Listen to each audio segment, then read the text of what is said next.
Hello, little birds, and happy Halloween. I am Tish Raven, and this is Campfire Stories.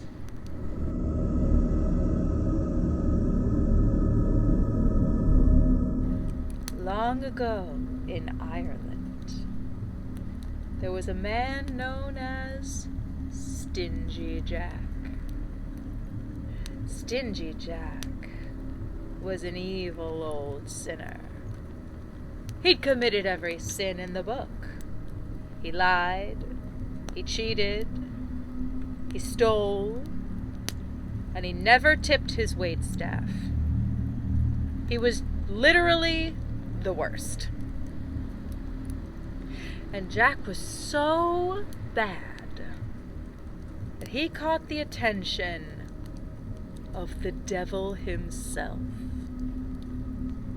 The devil heard about Jack, and he said to himself, "I need to meet this man."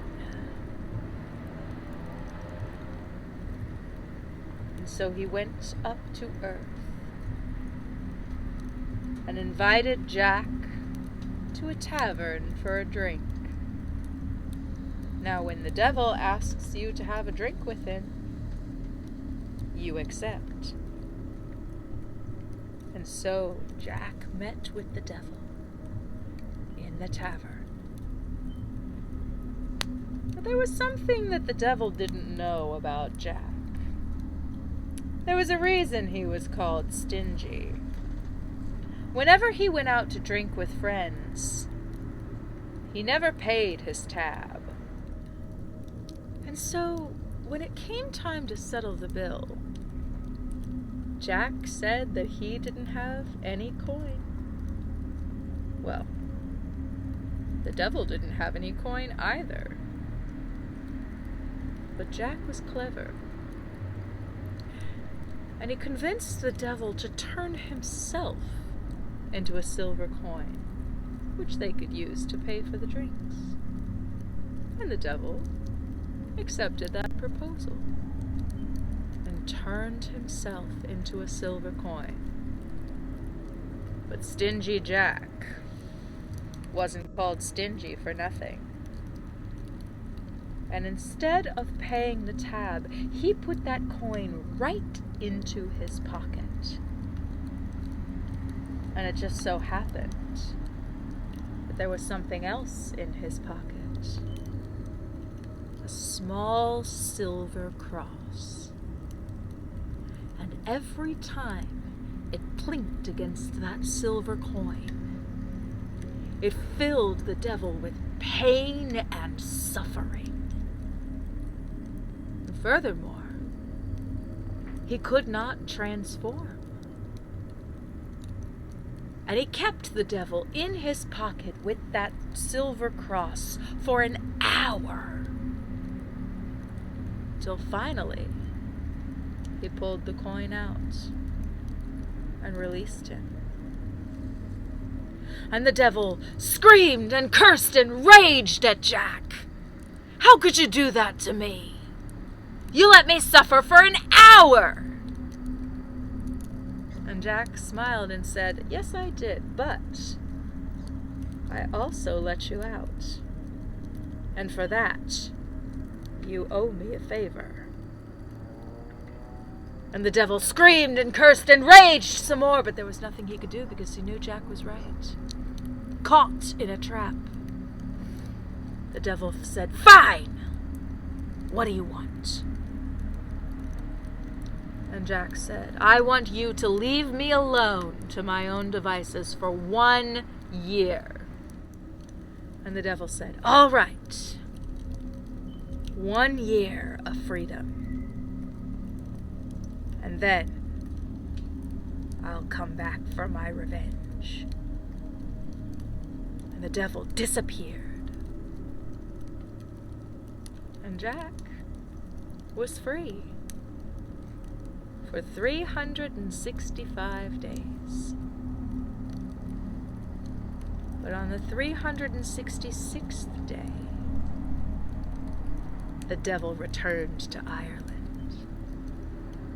and he was angry and searched for Jack and found him rather easily.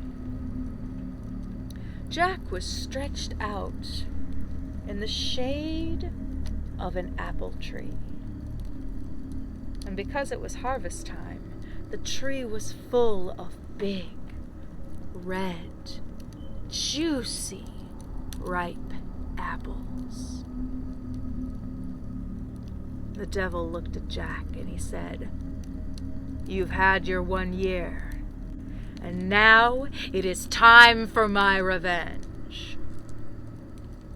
But clever Jack said, "All right, I accept that. But you know, devil,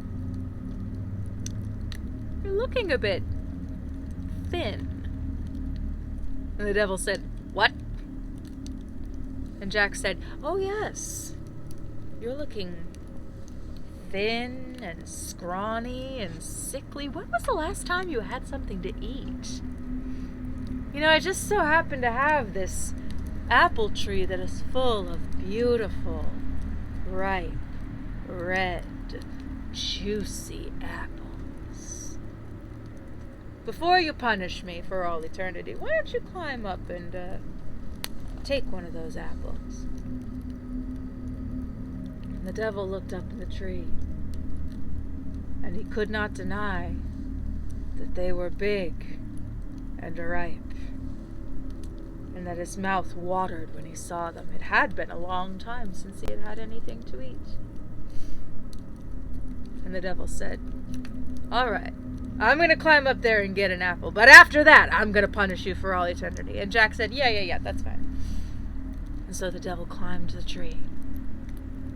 And as soon as his cloven foot left the earth, Jack whipped out a hunting knife from his pocket, and he scratched the sign of the cross into the bark of the tree, trapping the devil up in the upper branches. And the devil screamed and raged and cursed at Jack, but there was nothing he could do. He was trapped a second time. And Jack said, "I'll let you down, but you owe me another favor." And the devil screamed and raged and cursed, but he couldn't do anything about it because Jack was right once again. And he said, "Fine, what do you want this time?" And Jack said, "I want you to leave me alone, but this time for 10 years. And the devil said, 10 years? That's 10 times as many as the first time. And Jack said, "Why, yes, it is. And those are my terms." And the devil was furious, but they couldn't do anything about it. So he said, "Fine! 10 years. But I'll be back." And so Jack scratched out the sign of the cross and released the devil, and he disappeared again. And Jack was free. The only problem was, Jack's deal was with the devil, not with death. And death came for Jack long before those 10 years were out. And Jack's immortal soul walked up to the gates of heaven, and he saw St. Peter there, and reached out his hand and he said, "St. Peter, won't you let me into heaven?" And St. Peter reached his hand out to Jack, and he said, "Absolutely not. Do you have any idea how many sins you've committed? And you never even went to confession. You literally committed every sin in the book. And you never tipped your waiters. You are literally the worst. Go away." Jack said, "Fine. If I can't go to heaven, I'll go to the other place. And so Jack walked up to the gates and called out to the devil, "Hey, devil! I'm here. You're number one sinner. You gotta let me in." But the devil was still bound by the contract he had made with Jack. And a sly grin spread across the devil's face, and he said, "No. According to our contract, I can't touch you for 10 years. Hasn't been 10 years yet. You can't come in. And so your soul will wander the earth for all eternity, neither in heaven nor in the other place." And as a final insult, the devil picked up one of the burning embers at his feet and threw it to Jack and said, "You may use this to light your way." And Jack picked up a turnip and carved it into a grinning lantern. And he put that ember inside. And ever since then, he has been known as Jack of the Lantern. And to this day, on All Hallows Eve, people carve jack-o'-lanterns and place a light inside it to protect them from the wandering spirit of Stingy Jack. Thank you for joining me at the campfire. I hope you have the best Halloween, and I bid you good night.